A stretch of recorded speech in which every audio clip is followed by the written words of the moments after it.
Good day, philosophers. We just finished discussing Thrasymachus's definition of justice presented in Book 1 of the Republic, right? And in trying to understand that, we realized that we actually spent a lot of time thinking about the nature of freedom and thinking about the tension that exists within ourselves between us being able to really do what we want and the external forces that limit what we want. But in a deeper sense, we also realized that in some ways, what we want isn't always what we want, that the actions that we choose don't always bring us our ultimate goal. And why do we seek freedom? We seek freedom for the sake of happiness, right? And so what we see now in Book 2 of the Republic is we encounter Socrates continuing a discussion. And almost all of the Socratic dialogues, when they end with aporia, they don't end with a clear definition, and then the discussion just sort of ends. But here we encounter Socrates taking up the question of justice again with Glaucon and Adeimantus. But they don't just start by asking the question, what is justice? Which arguably, based on what we understand about the Socratic method, is where they ought to start. But Glaucon begins with the question, is justice good? Now, of course, we can't fully answer that question, is justice good, until we can say what justice is. But we'll see as we start thinking about what would make justice good or not, it'll lead us to Socrates' ultimate statement about what justice is, and he'll address that question. And we'll get the full fulfillment of that in our final lecture for this module. But let's take up this question, is justice good? Now, in order for Glaucon to raise this question, he says that we really need to clarify what we mean by something being good. And he says, in this sense, we're really talking about why something would be desired, right? So if I'm going to call some justice something that's good, he's saying, why would someone desire to be just? Okay, that's nice. Well, Glaucon makes a threefold distinction. And actually, this is something that I've already introduced to you in our second discussion board for this module, where I asked you to think about Glaucon's distinction in advance and try to put things in these categories. So I'm going to put a couple of things in these categories. So this shouldn't be completely new. So Glaucon says in the beginning of Book 2, he says that something can either be good for its consequences, just for its consequences. It can be good for its own sake, or something could be good for some combination of them, something for both, right? And what does he mean by that? So like to desire something for its consequences means that you don't necessarily find anything that great about it, but you know something, it would be good for you. Like for instance, something very obviously that would fit in that category would be something like money, right? You absolutely desire money. I mean, does anyone really want money for its own sake? I don't know. I mean, what's so good about money? Just having it.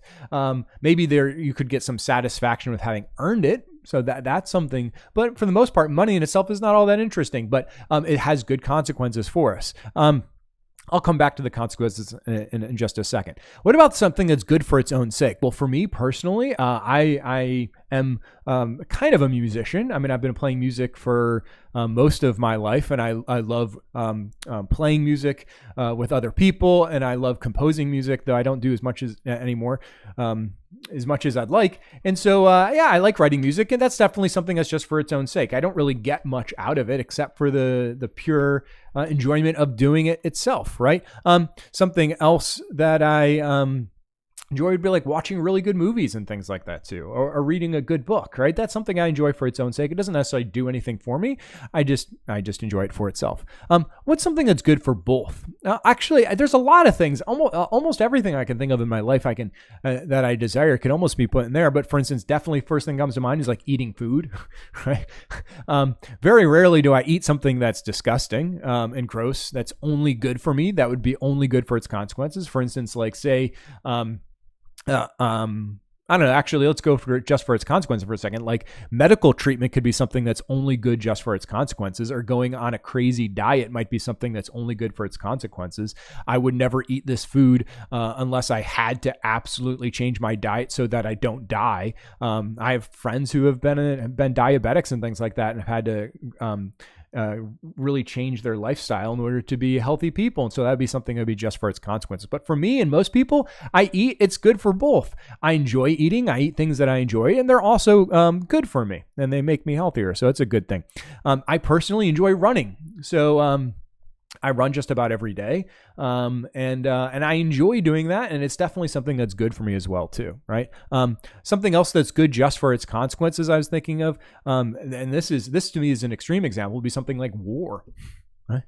I mean, like, and some would argue that war is barely good for anything at all. But I mean, the only reason anyone would ever go to war would be only for its consequences, I'd like to say. The only reason that someone should ever go to war is because it's like the something of last resort, that if you don't go to war, then there'd be some terrible injustice in the world. Of course, we just raised the question, what is justice? So what are we even talking about here, right? Now, but there's just an interesting thing to say about this whole kind of distinction, right? That even as you guys were challenged to think about this, and we're thinking about it now, that where you put some type of activity reveals something about you and your character at least as much as the activity itself. So for instance, me saying that I enjoy running, right? And that I put running in something that's good for both, for its consequences and for its own sake, shows something about me. And someone who runs but does it just for its consequences, that shows something a little bit different about their character, about the kind of person they are. Let's think of the example of war. Let's say someone, instead of putting war as something that's potentially only good for its consequences, they put it as something that's good for its own sake. Now I'm disturbed. Now I'm nervous about being around this person, right? And so there's definitely elements of for our own critical examination of ourselves to think about where we put particular kinds of things. And it would be worth spending your life doing is ever so often thinking about the things that you desire and thinking about why you desire it and what it even says about you in the kind of category that you put it in. But so, of course, the whole reason that Glaucon makes this distinction is because he wants us to think about justice, right? Is justice good? So in which category should we put justice? And so Glaucon says that essentially there's a difference in how most people would think about justice and how a wise person would think about justice. And this is a really important theme in Plato. It's the theme of the one versus the many. It comes up here in the kind of ethical distinction and us thinking about why I as a person would desire justice. We'll see that the one versus the many actually comes up as a metaphysical and also an epistemological distinction. And that you'll have to wait for the next 2 modules to really discover what we mean by that. But this is kind of important. So when Glaucon thinks about how most people will think of justice, he says that most people will only say justice is good for its consequences. No one really wants to be just like we were talking about before. Most people don't really want to obey laws. They don't want to, be constrained in the things that they want to do. But they do it somewhat reluctantly, and so they think it's only good for its consequences. We'll explore that some more, even in this lecture. Socrates, however, says that it's something that is good for both. It's good for both its own sake and its consequences. In other words, in some ways, we can conceive of justice as being something that would be worth doing, theoretically, even if it didn't have good consequences. Now, that seems a little bit strange, right? Is obeying a law something that would be good to do, even if it didn't benefit you in any way? It doesn't really seem to ring true. Now, the only way that Socrates is going to be able to get away with saying that justice is good both for its own sake and for its consequences is he's going to present, as we'll see, a deeper sense of justice. Just like we said that there's actually a difference between thinking about justice in a public sense, and we'll say, as we'll see in this lecture, in a public, external, political sense, there's also going to be a sense of justice that's much more internal to ourselves and in a deeper ethical sense. And there, he's going to ultimately argue that justice is good in its own sake. But that's what we're going to have to explore in this particular lecture. And so for Socrates in book 2, and he's going to have to begin to lay the foundation for understanding what justice is and to be able to show that justice is something that could be good for its own sake, right? Now, let's hear more from the many, because Glaucon wants to really make sure that Socrates gets to the truth of things. A philosopher is a lover of wisdom, and so they're incredibly rigorous in how they examine questions. And so Glaucon wants to present the view of the many in a very clear way. And he does that in a story, the story of the Ring of Gyges, right? And this story of the Ring of Gyges is meant to depict essentially how most people really are, regardless of what they say. what would most people actually do, regardless of what they say they would do? Because do you agree that sometimes what you say you will do is not necessarily what you will do in a particular set of circumstances? Let's think about this. Great story here, right? In the story of the Ring of Gyges, there's this guy, Gyges, he's a shepherd, right? And he's supposed to be a fairly typical good person, like nothing particularly unique about him, nothing particularly special. But he's well regarded. He obeys the laws. He works hard, all this kind of great stuff. Well, all of a sudden there is some type of great storm and a sort of an earthquake, not so much a storm, but like an earthquake, and a chasm opens up in the earth, and he goes in, and eventually he finds this ring, a ring of invisibility. Do you see the ring? Oh, actually, wrong side. See the ring over there? Yeah, that sort of should remind you of something, but there's a ring that he finds, and he finds that if he puts it on his finger and he turns it towards himself in a particular way, he all of a sudden becomes invisible. So that's kind of fun. It sort of reminds you of Bilbo Baggins crawling around in the caves and finding Gollum's precious. So here's just a question that if we were in a normal class, I would ask, and I almost considered posting a third discussion board for this one, but I thought, 2 is going to be plenty for this week. And this idea is, what would you do if you had a ring of invisibility? Like, what's really the power of an invisibility ring? I've asked this question to a lot of students, and I've heard a lot of people admit that the first thing they would do is try to rob a bank or something like that. I don't know, it's like, why a bank? I mean, I guess there's a lot of money there, but also people feel like banks are like big institutions. If you were to like go and like rob a local store in your neighborhood, you might feel a little bit bad about that because you kind of know that guy, but you don't feel as bad about stealing from big institutions. Like, who are those people? They're all, whatever, right? So, but I've heard people offer that. I've heard actually a lot of stories. I don't know if I want to share with you all the things I heard people would do if they got a ring of invisibility. But what is the power of invisibility? Well, invisibility is like anonymity. It's like no one being able to see you, and therefore not being able to be caught. So if you think about what you could do if you had a ring of invisibility, it's like you really wondering, what would I do if there was no way anyone would ever find out what I did, and there's no way I could ever be punished? So remember just before when we said, why does someone seek to act justly? The number one reason, according to Glaucon, as we'll see, is that people want to avoid being punished, right? So what does Gyges do? When he gets this ring of invisibility, he seduces the queen, kills the king, and takes over the kingdom. Now, I'm not entirely sure how a ring of invisibility allows you to seduce a queen.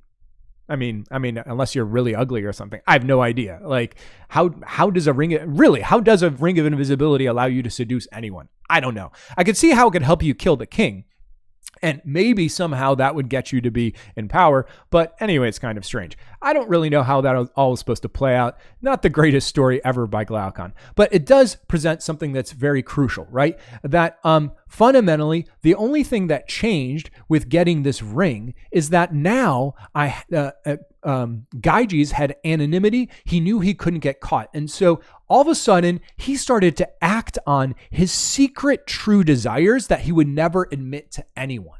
And this is this idea that Glaucon wants to bring about the many. He's trying to say that most people actually have plenty of secret desires in their hearts that they would never admit to anyone else. But given the opportunity to be able to get away with doing whatever they want, they would act very differently than the way they really typically do in their own lives. Right?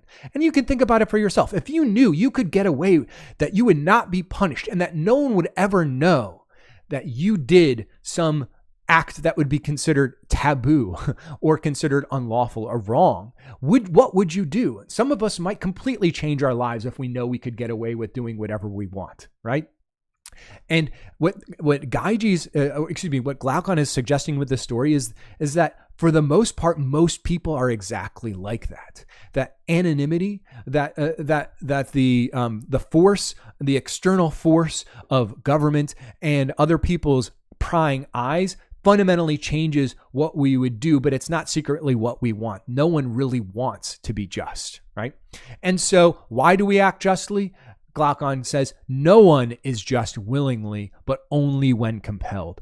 in truth, no one would want to live this way. They're doing it only because they're compelled, because of their fear of punishment, right? But and in particular, though, also their fear of a bad reputation. It's not just that we're always going to get caught and put in jail, but just having other people know what we did is going to be sufficient to potentially change how we would act, right? And so how do we answer this? How does Socrates answer this? Well, we'll begin with a distinction between what we'll see as complete injustice and complete justice. Okay, what's this? Complete injustice, complete justice. It's sort of like taking things to the extreme, taking away the good of certain things and leaving only the bad, and vice versa. So for when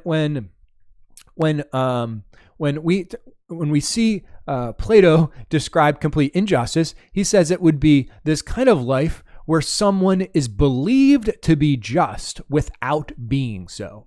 Complete injustice is when someone is believed to be just, but is not just. In other words, the person is completely unjust in the way they live their lives. Unjust in the sense that they do literally whatever they want. They break whatever laws that they want. They at all times are completely free in that sense that we saw before, but no one ever sees it.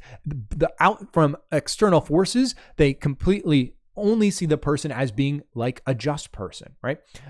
They aren't punished, they don't go to jail, but they also have a good reputation. So this person, it would seem like, has arguably maybe the best of all lives. So they get to literally do whatever they want, and no one is there to punish them. No one is there to condemn them, right?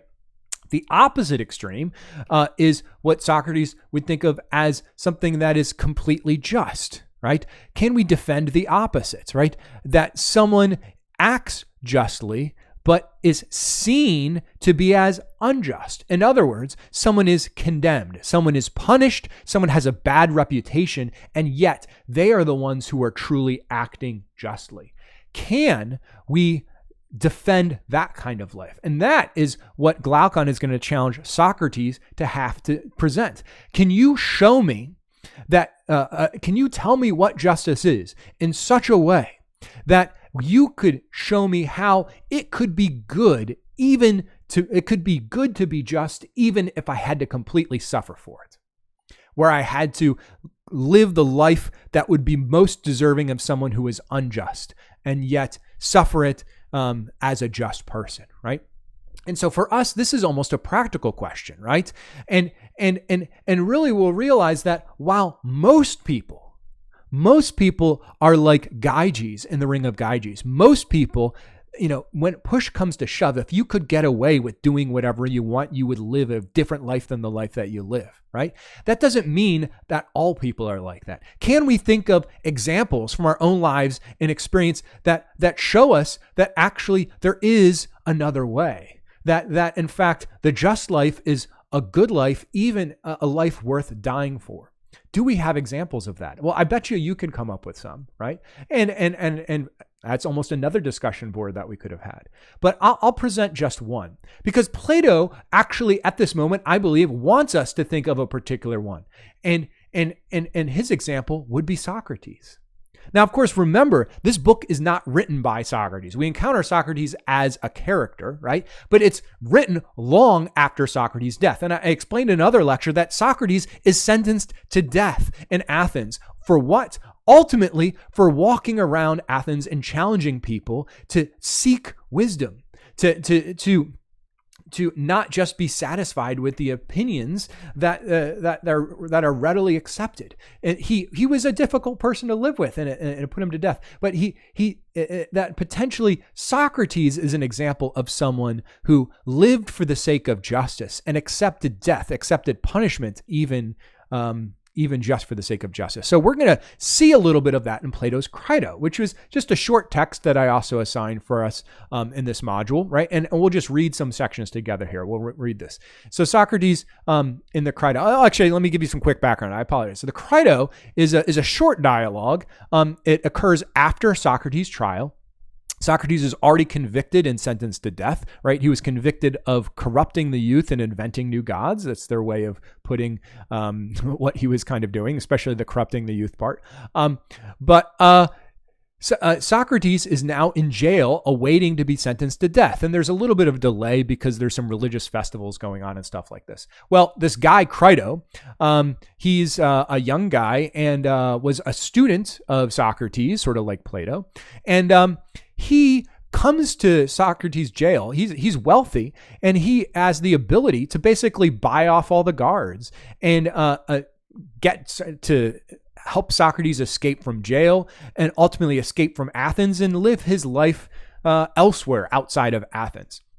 So Crito goes to Socrates and says, here, let's go. I've already paid off the guards. You could live the rest of your life. You don't have to die just because these Athenians don't get what's going on here, what's ultimately important. Let's go live our lives somewhere else. Let's go help some other folks. Let's do some of this stuff. And what does Socrates say?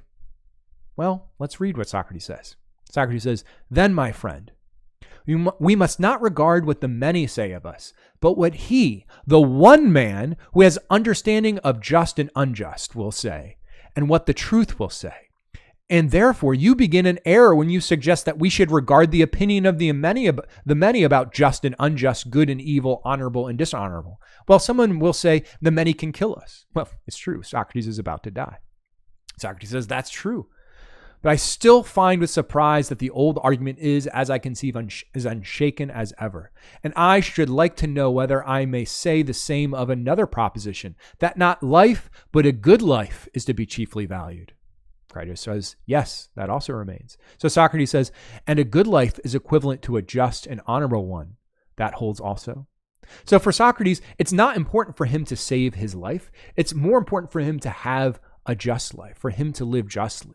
For him to abandon his mission, which is to wake people up in the city of Athens, to realize that it's not sufficient to just have these false or shadowy and vague ideas of things. But in order for us to really have a truly good, just society, we need to seek the answers to what things like justice are, what knowledge ultimately is, what's really real. We need to examine these things carefully. And if we're not willing to do that, we're going to lead ourselves to destruction. Socrates will not abandon that mission. For him, it ultimately would be unjust to abandon that mission, even to save his own life, right? And so he continues just a little bit further. Socrates says, from these premises, I proceed to argue the question whether I ought or ought not to try to escape without the consent of the Athenians.